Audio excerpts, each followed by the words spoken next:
Part 2 dari biji benih hingga tuai. Let's go. Kemarin kita dah semai benih dan kita tutup dengan plastik. Jadi hari ni adalah hari yang ketiga dan keempat. Kita boleh buka plastik tu, nak tengok ada yang dah pecah guys. Walaupun satu je dah pecah, ini adalah antara syarat wajib untuk kita nak buka plastik tu. Buka dia dan kita dedahkan pada cahaya matahari direct. Bila kita dah dedahkan, mestilah kering nanti kan. Jadi kita kena standby lah air. Jadi saya akan buat 1.0 baja AB.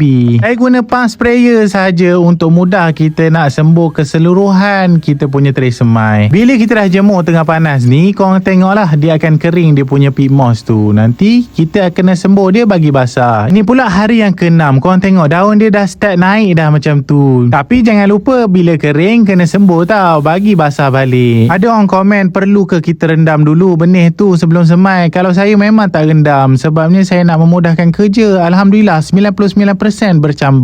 Ini adalah hari yang ke-6. Alhamdulillah daun cotyledon dia dah semua keluar. Sebab utama sekali kita kena dedahkan awal pada cahaya matahari. Inilah dia, kita nak bagi kita punya pokok semua dia renek-renek dan dia besar. Kalau kita lambat dedahkan dia pada cahaya matahari, dia akan jadi macam toge nanti, pokok tak kuat. Alhamdulillah dah settle untuk part kedua. Siapa nak tengok part yang seterusnya, cuba komen kat bawah. Bye bye.